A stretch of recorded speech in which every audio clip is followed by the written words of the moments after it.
KJ pa si Gustin kay Daddy. Oh, gusto bakit ka nandito? Ano ginagawa mo dito? Wala, minanayo ko lang yung pwede ka para makapunta dito. Sandali, bakit ikaw yung nagmamaneho pero binayaran mo siya?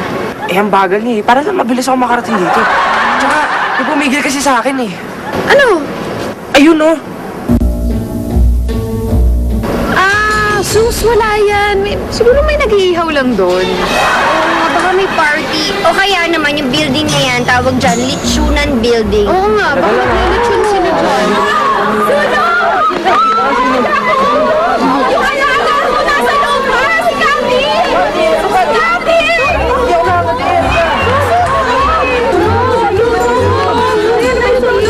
Ako nang bahala. Anong ikaw yung bahala? Eh, ito nga ang daming tao. Baka makita nila na may powers ka. Anong gagawin natin? Tutungan nga lang tayo rin. Hindi na sila tutulungan? Aha! Ano? Ano naman yan?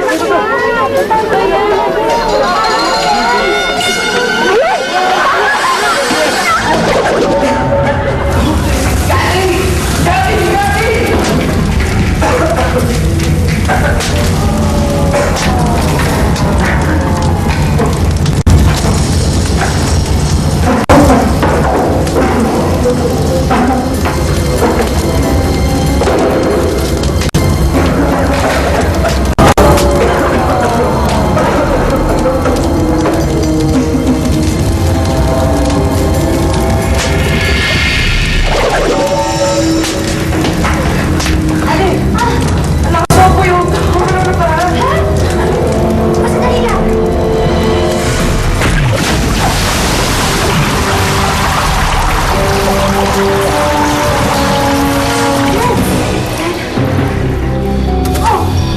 Pumasok ka na! Ikaw, Gustin, ikaw na. Ako? Ba't ako? Kunin mo si Cathy! Hindi ako makakahinga dyan. Ang lakas na ako. May usok po. Hindi ako makakahinga dyan. May idea ako! Ano yun? Ate? Ha? Ayan! Pumasok ka na! Kunin mo kasi Cathy na kailangan mo rin tayo! Dalihan mo! Wawa naman siya! Cathy, nandito na siya! Ingat kayo, Ate Hillary! Gustin! Ingat! Gustin! Okay na kayo dyan? Gustin! Oh! Gusto niya si Cathy! Sabi ko, di ba si Cathy? Ay, ba kaya si Cathy?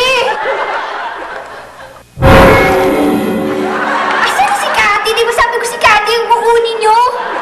Hinala ko si Cathy, di ba? Oo! Oh, yan si Cathy. Eto! Eto si... Ayun si Cathy! Hindi si Cathy. Sino ba yun? Ay, Ha? Wala ginagawa niyo rito. eto na si Cathy. Ayan. Sige ha. Mas cute pala siya.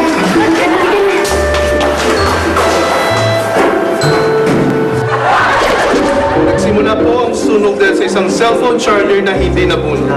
Mabuti na lang at walang nasaktan o namatay sa sunog na nangyari.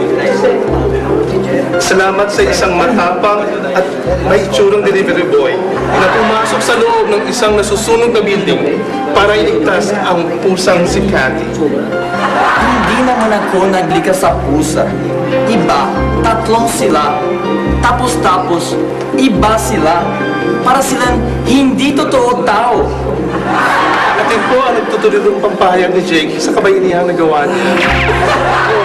Sinisigurado ko, halatang halata, mga anak mo ang nagpunta doon sa building. Ayan, 3 tao daw ang pumunta, oh.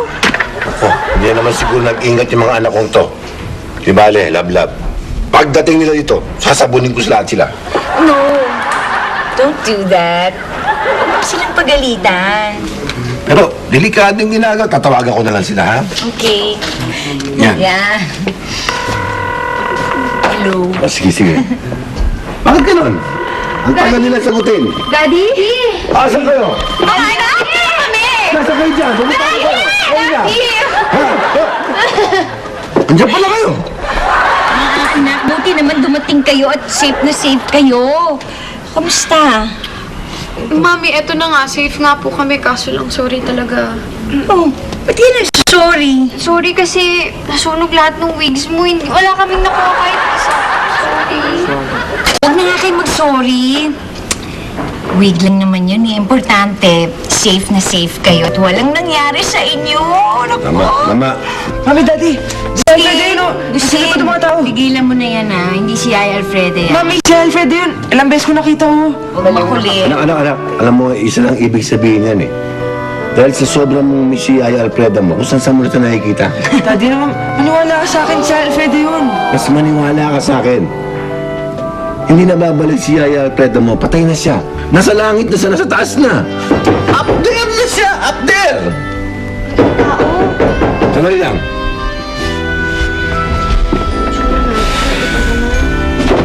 Okay lang. Sino ba to? Yaya Alfredo! Kailan ka bumaba?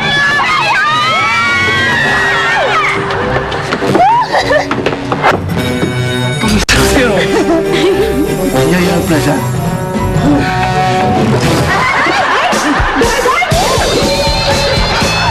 Kaya ng power! Tuloy-tuloy ang month-long